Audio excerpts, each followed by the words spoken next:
Video 16 for Fitness with Gerry. We are going to review stretches you can do while you're kneeling. A lot of these stretches you can also do while standing. We did a previous video, number 14, of standing stretches that you can incorporate into what we do today. The good thing about kneeling is a nice stretch on the top part of the legs, on the knee, and also on the bottom part of the leg right here. And also a nice bonus is that my spine is straight compared to if I were in a chair or even a comfortable sofa or a recliner or a rocking chair, which tends to bring the body forward, shoulders rounded, and creating a spine that's not quite as strong as it would be if you spend more time with your spine straight. So what I usually do is I have a thin cushion that I will put under my thighs, and it just takes away a lot of pressure. Depending on your situation, maybe you need a thicker cushion. Here I have a thicker cushion, so I can use that, and it makes it even easier on my legs, specifically my front knee ligaments. So totally up to you. Sorry I'm scratching. There's lots of bugs. You'll notice me with hands on my face and arms because I'm mostly outside. So I prefer the thin cushion, and the other setup is enough cushion for the bottom of your legs. If I didn't have these two yoga mats and I only had one, I would have the yoga mat folded, so I have two layers of that dense yoga mat to just make it easier on my shins and ankles and feet. Another setup that you can do here, I have a bed sheet that's got a huge rip in it that I just folded and rolled up. A lot of times I will put this rolled up bed sheet under my knees, and during this 15 or 20 minutes that I spend on my knees, every few minutes I will bring that rolled up bed sheet a little bit lower by a few centimeters, and it gives a bit of massage to the calf and the hamstring, which is the back side of the top part of your leg. And a few minutes later I'll go down a few centimeters. Another thing I like to use here is just a piece of wood, and I'll just explain. This is here because I have it hanging on a wall when it's not being used. I'll do the same thing. I'll put the piece of wood as far up as I can, and then every few minutes I'll move it down a few centimeters. And the extra thing I can do with this piece of wood is I can push down and gently rock back and forth, and I'm feeling a fairly intense massage on my calf muscle. And for anyone who does a lot of walking, running, cycling, anything that uses your legs, you'll probably enjoy the feeling with this self-massage. And sometimes I can even push up and I'll get the hamstrings. So that is preliminary setup that you can use. This cushion could also be used underneath my legs.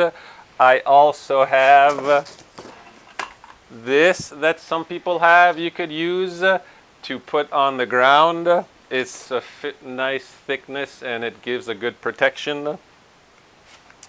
So that is the beginning part.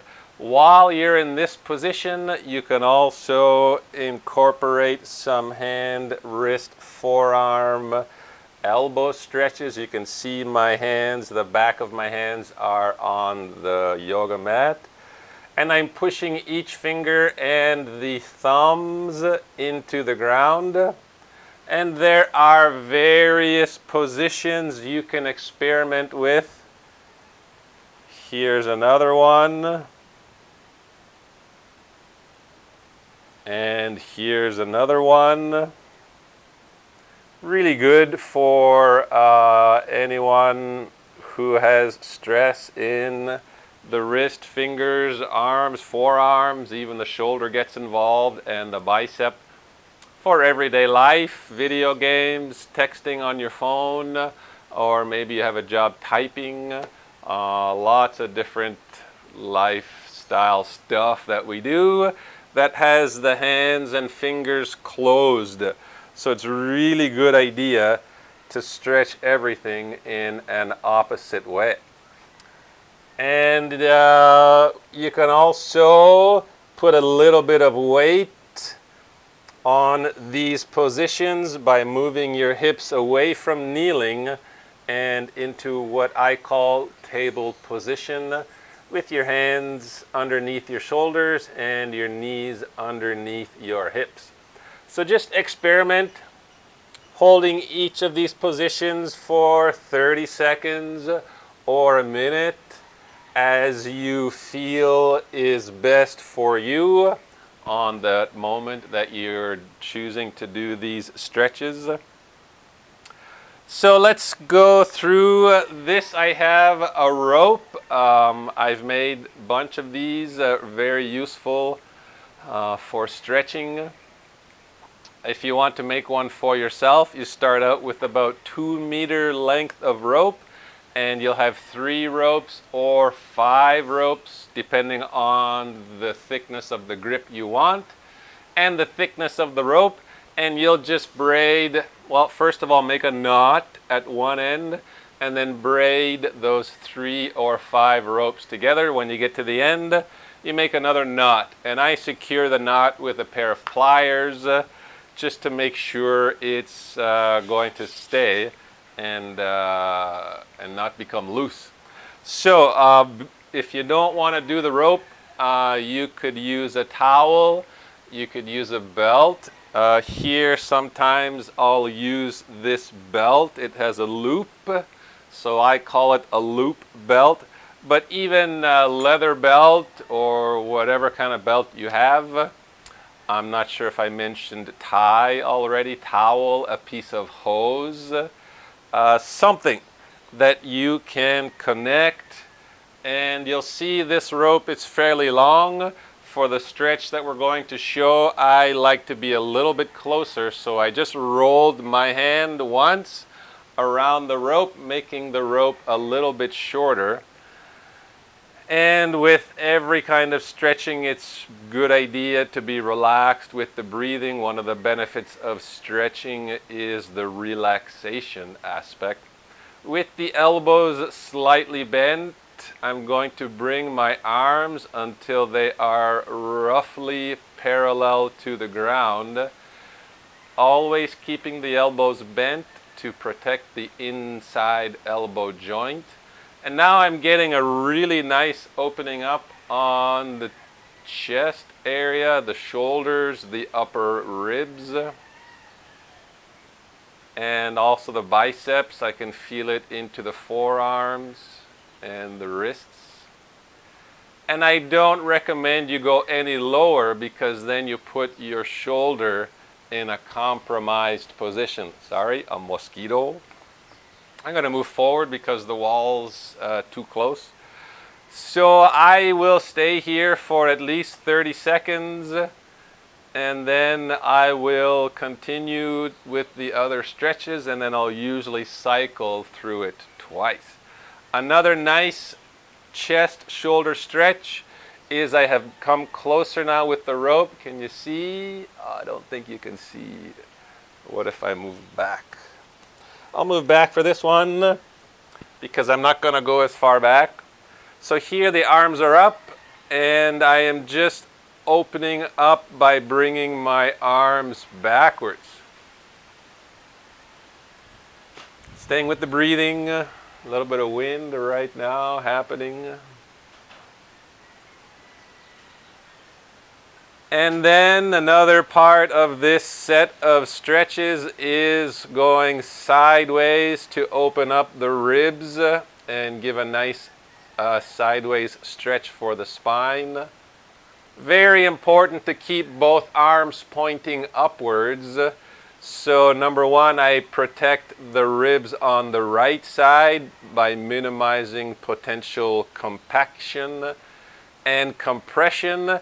And reaching up with my left arm, I open up a bit more between those ribs, and I can feel it all the way down to the top of my pelvis. And then coming back up, making sure I'm relaxed, and then I balance out on the other side. So roughly about 30 seconds for each stretch. Making sure everything is relaxed, both arms pulling my body up. And the next stretch that I'll usually do is with my hands out in front, and I am pushing my hands against the rope, pushing my hands outwards, and my shoulder blades open up. Let me go backwards. I think you'll be able to see it, what I'm talking about and what you want to be looking for. So watch as my shoulder blade opens up as I push outwards with my hands, stretching the muscles between the shoulder blade and the spine. And I'll hold that similar for about 30 seconds. And then I would cycle through those few stretches for the upper body. And that could be what I do for that stretch session if I don't have enough time, or if I am doing other stretches. With a loop belt or any kind of belt that you can get it close enough, you can bind the arms as I'm doing like this, and bring your arms above your head, and my hands are pointing straight up, fingers straight up. I don't know if they're still on the screen, but they're like this above my head. And I am pushing gently outwards with my elbows, and I'm feeling a stretch underneath the armpit on that lateral side muscle, outside top part of the back. And then you can also do the side to side for the spine and opening up between the ribs. And with this loop belt, I want to show you what I couldn't show you with the previous video, which was yesterday, downward dog with the arms bound. So hopefully you'll be seeing both videos. Downward dog with the arms bound, I enjoy, and it's quite relaxing for me. And as I mentioned in that video, it's really nice to bring the elbows to the ground. I think this is called the dolphin, a variation of downward dog.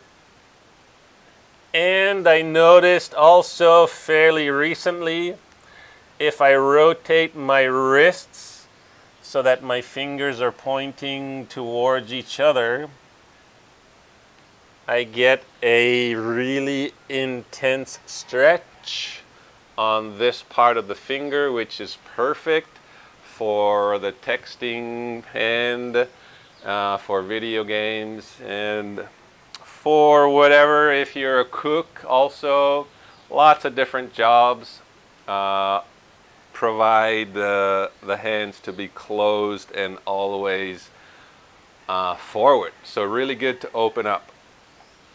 Another good stretch while kneeling. I'll go sideways. So my hand, I am going to rotate it this way so my thumb is on the outside. So my thumb is on the outside near that outside ankle. My fingers are on the inside. The same thing with the other hand. And I'm going to bring my forehead towards my knees. And most of the time my forehead can touch my knees. And it's important that your head doesn't touch the ground. But you can experiment with your head touching the ground. It can be nice. You'll have some weight going into this part of your neck, which could feel really good. Just keep aware of what's happening so that you're not doing any kind of damage. But I think many people will not be able to bring their forehead to their knees. So you're going to be having the intention of bringing the forehead to your knees without actually getting there. But eventually, over time, as your spine opens up and becomes more flexible, then it's really possible that you're going to be able to touch that forehead to your knees. Now, the next level, a bit more difficult because now my arms are straight. But it's the same thing, and this would be for people who have a more flexible spine.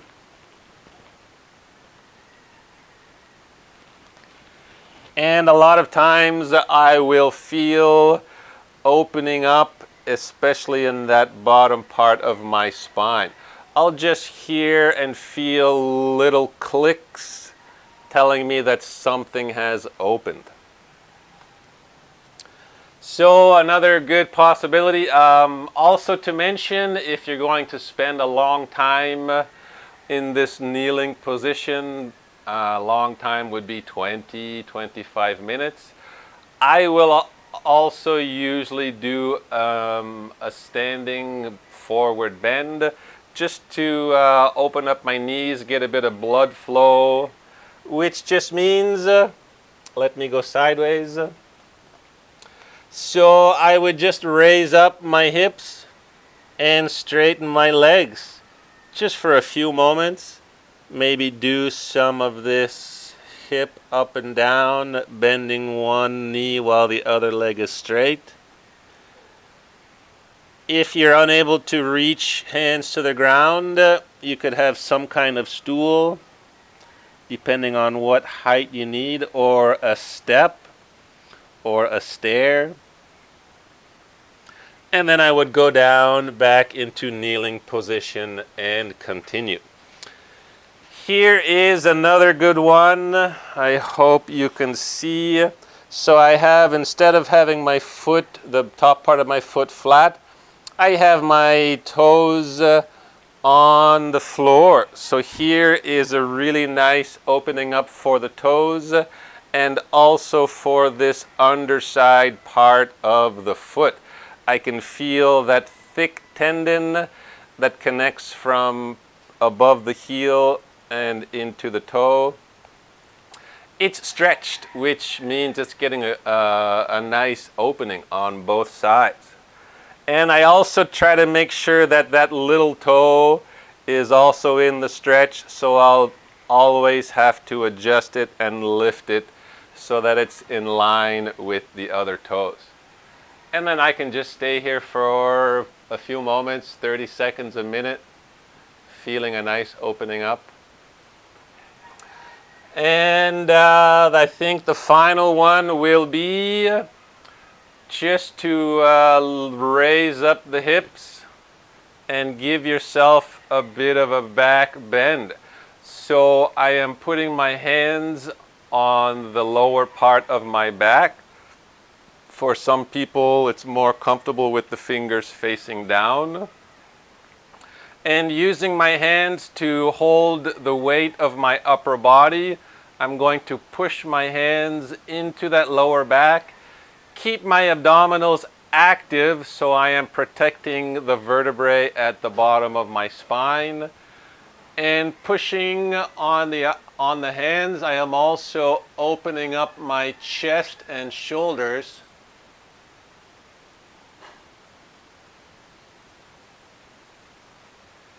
And I can let my head fall back to also include the throat and neck. But please be careful with that one because it's really easy to go too far, to not have the abs engaged. And what you'll be doing is you'll be compacting those big vertebrae that we have at the bottom of our spine.